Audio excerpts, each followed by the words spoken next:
Have you ever noticed that near the end of most musicals, there's a reprise of an earlier song? It's usually a rousing and upbeat dance number, and typically it revisits the musical's main theme. Now, a reprise can have more than one musical number, and then it's a medley. And that's how I ended my musical, with the Just Say No medley. I chose 4 songs I hope children would remember when faced with uncomfortable peer pressure situations. So, Jody, how about it? You coming to my party? Party? Jody, say yes. Don't say yes. When you really know it happens to me, it happens to you. I know how you feel, I feel it too. It happens to everyone. So listen to your body talk.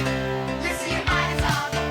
It's got language all its own. Like a friend going on the phone. Listen to your body talk. Listen to your body talk. It's got language all its own. When it calls, make sure you're home. We care about you. And we'll always care. Please be good to yourself. Yes, hello, no, no, no, no, no, no. Yes, it's okay to say no, no, no, no.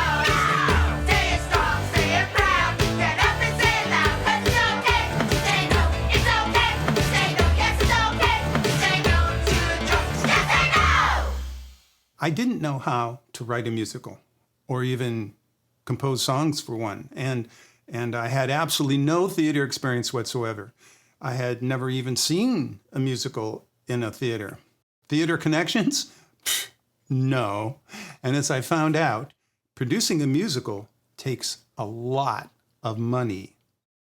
At the time, I had very little.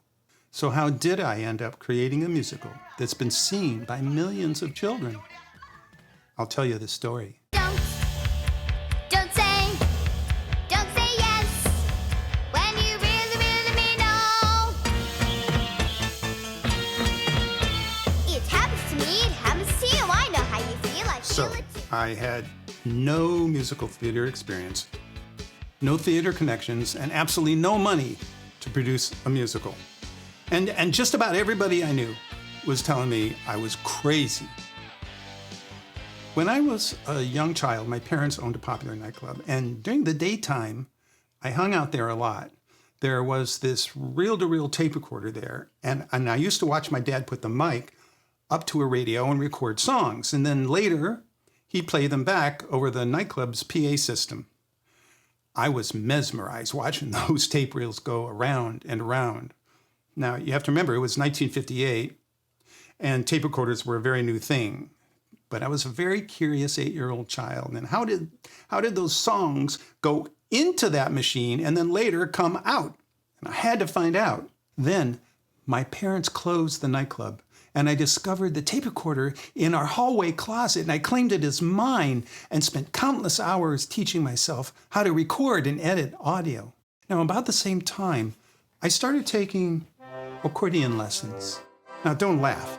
It worked out great for Weird Al Yankovic. In my teens, I learned how to play the piano.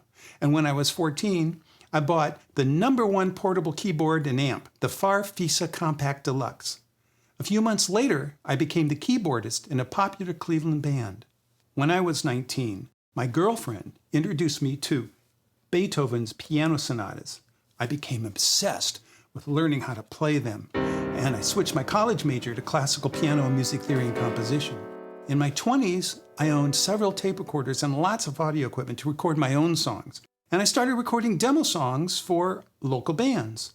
Then, in December 1979, I saw the movie that would shape my destiny. It's a musical, weaving together an intensely dramatic story about choices and consequences. It's showtime, folks. With an MC host who keeps popping in and out of the main character's fantasies, all wrapped up in Broadway-style songs and dance numbers.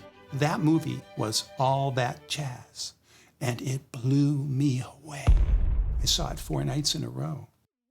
Don't Say Yes When You Really Mean No was also a musical, weaving together an intensely dramatic story about choices and consequences, with an MC host who pops in and out of the main character's fantasies, all wrapped up with Broadway-style songs and dance numbers. It's not a coincidence how much influence and inspiration the movie All That Jazz had on me when it created Don't Say Yes When You Really Mean No. Now, at the same time I saw all that jazz, I opened my first professional 8-track recording studio in Athens, Ohio, and recorded lots of bands and musicians. I developed my songwriting skills in composing more than 70 jingles, recording and producing them like catchy songs you'd hear in a musical. Here's some of my favorites. Looking good in my London Limited. Opticals looking good. What's so special about Tuesday night? At McDonald's, family night. We got what it takes to do it right. Family night, Tuesday night. We're up early in the morning getting ready for you. Got lots of things to do as the sun starts to shine. Shop smart, shop mart, food shop mart. All throughout the day. Shop smart, shop mart. Gas up, shop mart. One stop, you'll get them both. We're as close as your car. That means we're never far. McClure. Eating fun. McClure. For the whole family. Drive up. It's fun for you and me. From one family to another. Siemens Supermarket. Siemens, we're an old-fashioned supermarket.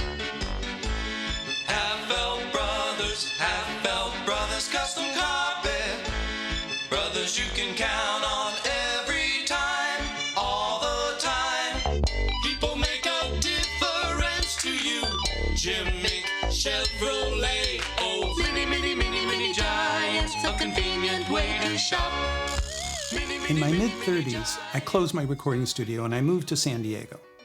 And for some reason, I was compelled to write and record 2 songs. One was We Care About You, and the other was It's Okay to Just Say No, which became Just Say No's theme song.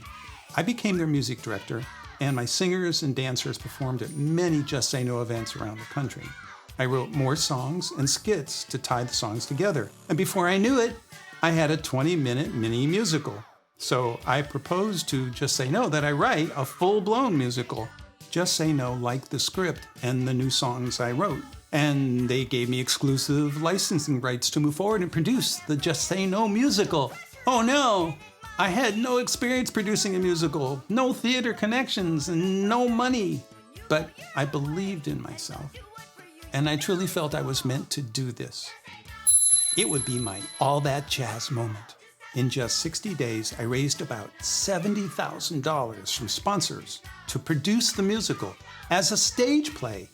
But Just Say No didn't want a stage play. They wanted me to produce a video because it would reach millions of children. And they would promote the video in their newsletters to hundreds of thousands of schools and libraries and youth groups, and also the 12,000 Just Say No clubs.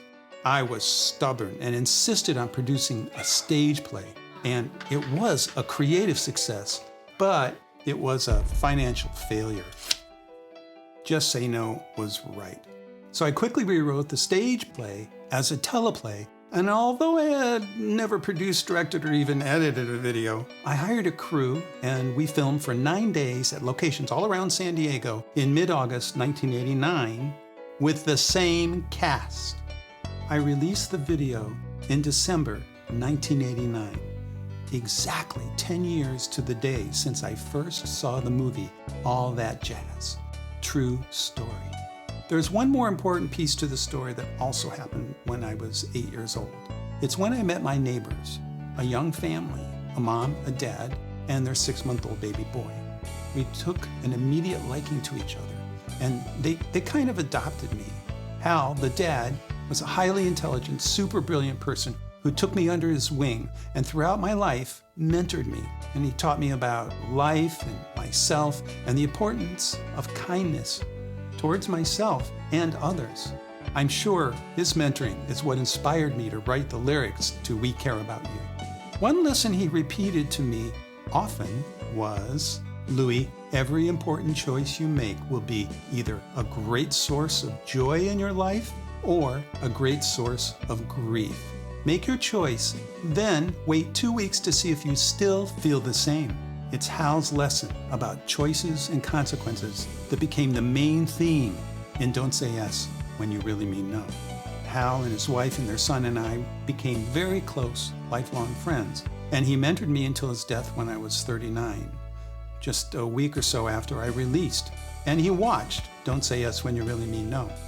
He told me he loved it. These 12 stories about the Just Say No video are dedicated to Hal and his family. I miss him, and I'm so grateful for all that he taught me.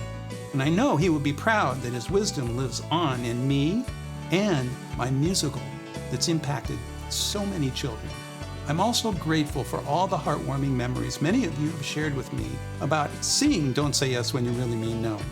Creating these 12 stories about the Just Say No video was a joy for me, and it took me right back to the time I created it. And I hope they took you back to the time you watched it. Thank you for going on this journey with me. Please be sure